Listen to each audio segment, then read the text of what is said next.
Assalamualaikum warahmatullahi wabarakatuh. Kita sampai kepada pertemuan ke-13 mengenai administrasi pengadaan barang atau jasa. Kalau kita kemarin belajar tentang pembelian, penjualan gitu ya. Nah, kalau sekarang kita mau melakukan bagaimana sih kalau kita untuk pengadaan barang atau jasa yang dilakukan di kantor gitu ya. Nah, karena ada beberapa yang harus kita tahu, ada alurnya, jadi gak serta-merta langsung beli gitu. Oke, dari pengertiannya mengenai pengadaan barang dan jasa di sini, yaitu merupakan usaha pihak pengguna untuk mendapatkan barang dari pihak penyedia dengan cara pembelian. Nah, pembelian ini juga bisa dilakukan bukan hanya secara tunai gitu ya, tapi bisa juga dengan secara kredit seperti itu. Nah, pembelian ini ada beberapa cara yang dapat digunakan, ya bisa dengan secara langsung kepada penyedianya atau penjualnya, terus membeli dengan menunjuk penyedianya secara langsung, membeli dengan cara lelang ataupun yang lainnya. Nah, kemudian terdapat perbedaan proses pengadaan barang dan jasa dari pemerintah sama swasta. Ya pasti ada perbedaan di situ ya. Nah, kalau pemerintah sini diatur oleh peraturan pemerintah, sedangkan yang ada di swasta itu diserahkan ke masing-masing perusahaan. Terus ya kita sesuaikan aja dengan perjanjian antara penjual sama pembeli gitu.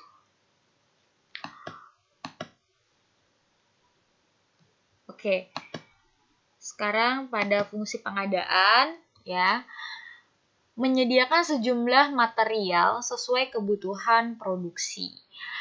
Kemudian material harus tersedia dalam jumlah yang cukup dengan standar mutu yang udah ditetapkan sama si pemerintah ataupun sama si perusahaannya. Nah, kalau misalkan di sini dikatakan pengadaan itu untuk kebutuhan produksi, berarti yang disebut dengan material di sini ya bahan baku tentunya kan. Tapi bukan hanya sekedar itu saja ya. Pengadaan barang dan jasa itu juga bisa ada di perusahaan dagang karena mereka juga membutuhkan barang yang mungkin untuk dijual kembali gitu ya, untuk dijual lagi. Atau mungkin untuk kebutuhan kantor itu sendiri atau perusahaan itu sendiri. Nah, kalau perusahaan jasa tentunya ya digunakan untuk konsumsi sehari-hari untuk perusahaan itu sendiri. Karena kan nggak mungkin perusahaan jasa menjual barang gitu kan. Nah, ini yang disebut dengan pengadaan. Jadi dia menyediakan material itu untuk itu.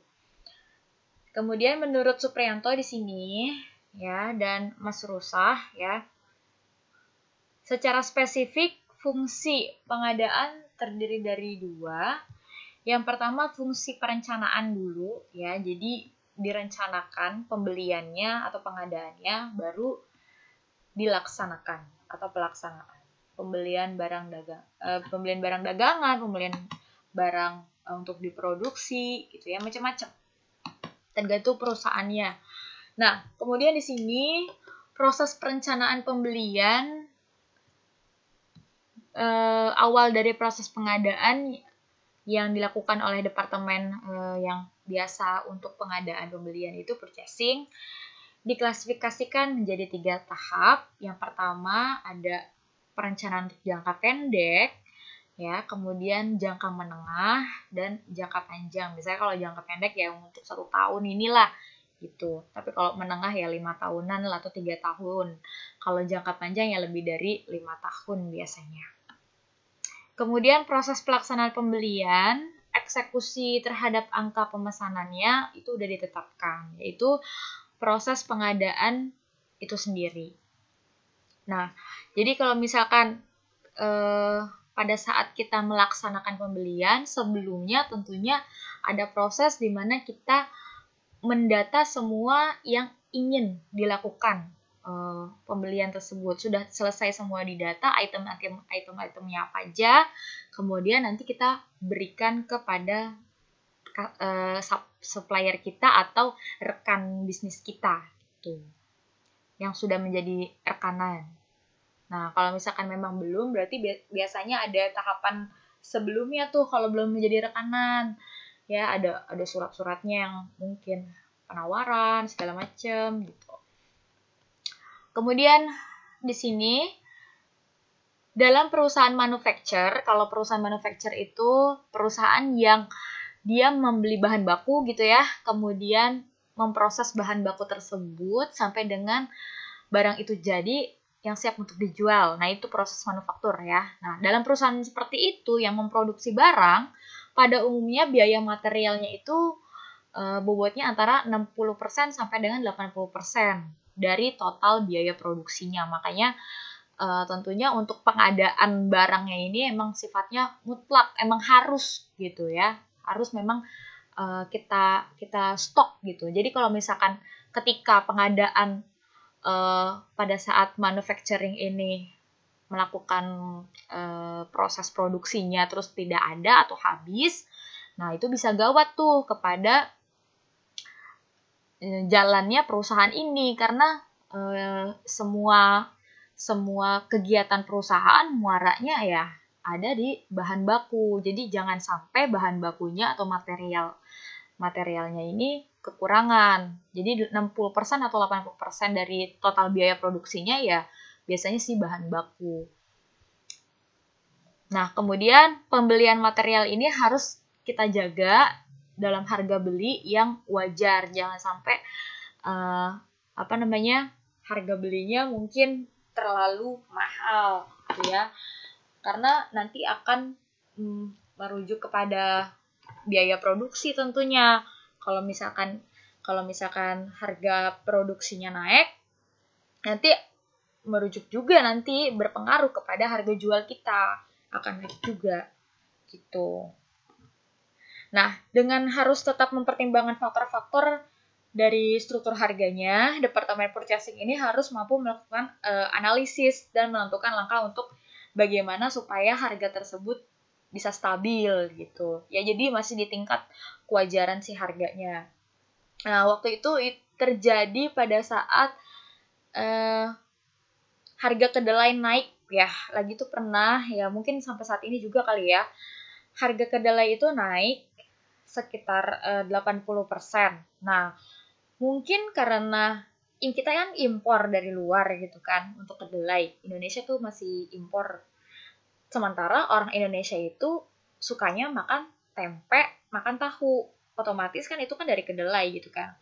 Para pengusaha yang tempe atau tahu ini ketika mereka membeli bahan baku yang mungkin udah signifikan naik ya, otomatis itu berujung pada ketidakmampuan produsen dalam memberikan harga rendah kepada masyarakat gitu.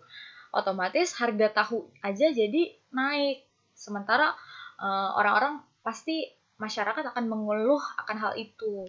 Nah, jadi itu memang pertimbangan harga itu emang harus ditekan supaya harga pada saat kita menjual tidak terlalu mahal atau terlampau tinggi. Nah, untuk fungsi administrasi pengadaan di sini ya, proses pembelian materialnya kita harus kontrol dengan baik. Semua transaksi pembelian yang berupa penyerahan material dari supplier dan pengembalian material yang rusak, kalau memang ada yang rusak, ya harus tercatat dengan baik lalu kita kembalikan. Tuh. Biasanya kalau di akuntansi disebutnya retur gitu ya. Kalau kalian pernah dengar retur, nah retur pembelian, nah ini kita kembaliin barang yang mungkin rusak atau mungkin tidak sesuai dengan pesanan kita. Bisa aja kan, yang kita pesan apa, terus yang datang apa misalkan, bisa aja. Nah kemudian dengan kita manfaatin IT ya melalui aplikasi, nah ada aplikasi dalam komputer tentunya ya, sistem komputer bisa memudahkan kita juga dalam kita melakukan pengadaan secara online dengan dibantu dengan sistem komputer. Kalau misalkan beberapa perusahaan besar biasanya sih sudah seperti ini gitu ya. Jadi kalau untuk pengadaan barang, apalagi udah rekanan, udah masuk ke sistem tuh biasanya. Jadi kita tinggal klik di sistem aja, terus udah gitu nanti setiap bulannya atau per 3 bulan supplier kita langsung mengirimkan barang. Jadi tergantung ya, setiap perusahaan itu punya waktu yang berbeda-beda dalam pengadaan barang. Jadi tergantung, kalau misalkan ada yang per bulan gitu. Kalau biasanya makanan atau minuman itu supplier per bulan sih gitu. Tapi kalau mungkin yang barang mungkin ada yang per 3 bulan gitu. Nah, kemudian untuk mengetahui kinerja purchasing perlu dilakukan evaluasi secara periodik.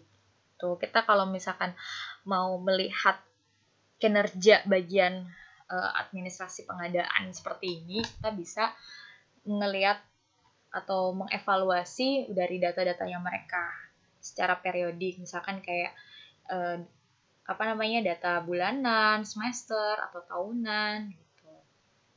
Ya, apakah pekerjaannya udah sesuai? Apakah stoknya selalu ada terus? Jadi jangan sampai kalau apalagi bahan baku itu berkurang. Kemudian proses pengadaan di sini ada beberapa tahapannya, ya. Yang pertama itu kita rencanakan terlebih dahulu, ya. Direncanakan apa yang kira-kira dibutuhkan untuk dibeli. Kemudian proses administrasi, mungkin kita siapkan juga surat-surat yang diperlukan untuk kita membeli atau pengadaan, supaya mungkin kan harus disetujui sama kepala bagian gitu ya. Nah, kemudian nanti proses produksi di suppliernya. Nanti suppliernya akan memproduksi, ya, kemudian diserahkan kepada kita terima dan kita lakukan penyimpanan di gudang misalkan ya. Kemudian baru kita serahkan ke bagian produksi. Kalau ini adalah perusahaan manufaktur biasanya seperti ini. Tuh. Tapi kalau misalkan ini ada perusahaan penjualan barang, tentunya kita nggak taruh di bagian produksi ya, taruhnya di gudang. Gitu, untuk dijual kembali soalnya. Nah, kemudian proses administrasi pengadaan ya. Proses administrasi pengadaan ini meliputi proses perhitungan jumlah pesanannya. Kita hitung jumlah pesanannya, kemudian dokumentasi pada saat kita menyerahkan pembayaran atau barang diserahkan kepada kita, itu ada dokumentasinya, mulai dari surat-suratnya, fotonya kalau perlu gitu. Nah, kemudian semua tahapan dalam proses pengadaan ini harus kita dokumentasikan dengan baik gitu ya, sehingga mudah kalau kita melakukan kayak follow up gitu. Nah, untuk memenuhi kebutuhan data sebagai penunjang pelaksanaan pembelian, kita harus mempersiapkan database-nya, jangan lupa ya, data record dan laporan pembelian. Karena ini nanti akan pastinya setiap bulannya atau secara periode berkala itu ada audit gitu.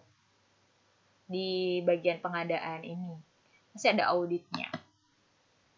Nah, kemudian apabila terjadi ketidakmampuan perusahaan supplier ini dalam melakukan proses penyerahan pesanan material kita gitu ya, atau order yang berakibat jadi kurangnya persediaan materialnya kita untuk memenuhi kebutuhan proses produksi, jika tidak dapat diatasi, ya pastinya nanti akan berakibat juga ke produksi perusahaan. Makanya kita perlukan lead time ya. Kemudian kita siapin dokumennya. Kemudian kita juga harus tahu waktu-waktunya untuk kapan pengadaan itu dilakukan. Nah, kemudian mungkin pengirimannya harus dimajukan ya, dan proses produksinya juga. Jadi kita harus tahu bagaimana siklus dari pemesanan kita. Nah, ini di sini ada alurnya ya, alur dari pengadaan material atau biasanya manufacturing itu untuk melakukan pengadaan raw materialnya seperti apa sih? Nah, seperti ini. Jadi kita ada rencana produksi tentunya ya. Orang bagian produksi atau departemen production control itu akan bilang ke purchasing ya, pengadaan. Nanti makanya di sana ada rencana pengadaan raw material yang harus dibeli itu apa aja. Setelah itu dibuatkan surat pemesanannya ya. Baru supplier nanti akan proses produksi ke perusahaan. Kemudian nanti diserahkan raw materialnya, kita terima.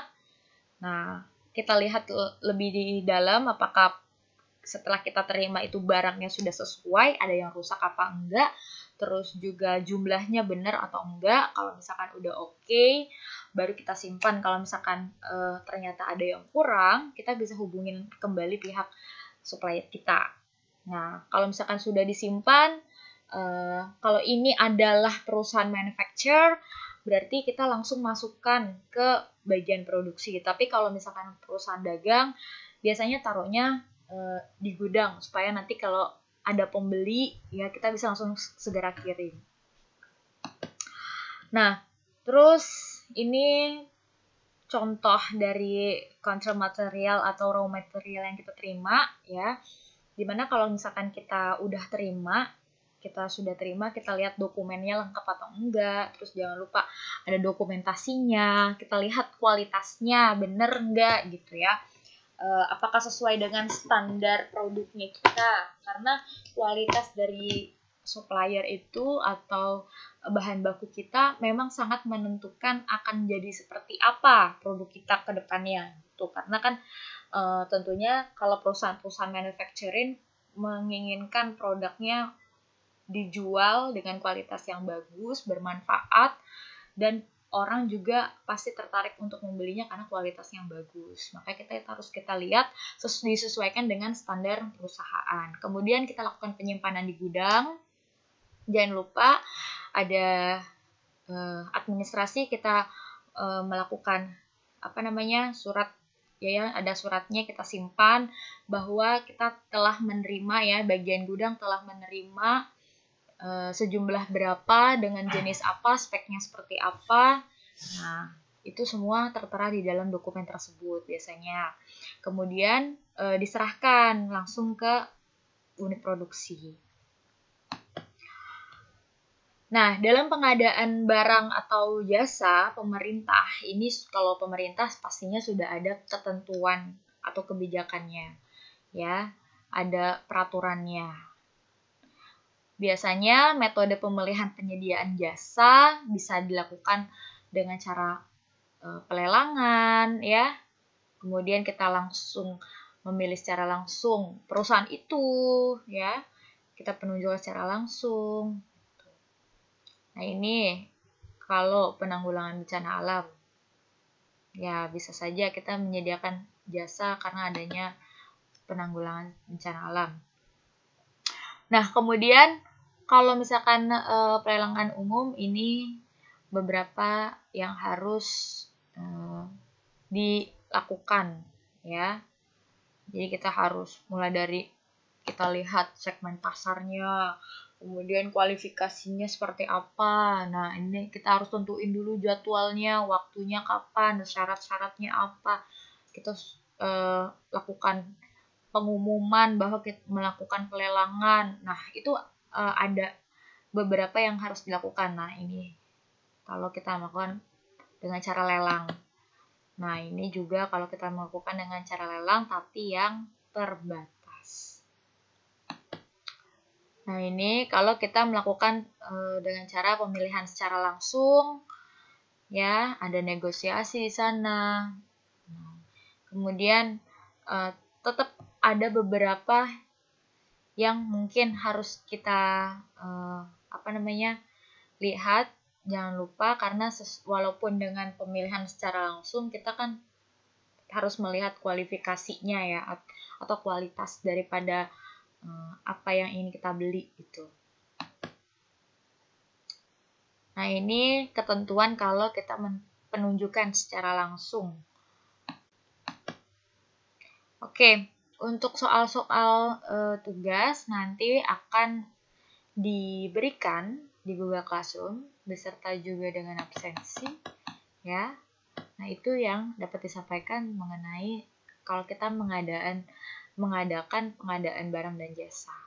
Jadi bukan hanya barang saja ya, tapi mungkin jasa juga demikian. Nah, jadi yang Ibu mau tekankan di sini, pengadaan barang dan jasa ini bukan hanya ada di pihak swasta aja, tapi pemerintah pada umumnya juga melakukan pengadaan barang dan jasa ya. Dan bukan cuman perusahaan yang manufacturing aja, tapi perusahaan yang bergerak dalam bidang jasa maupun perusahaan dagang juga melakukan pengadaan ini gitu ya.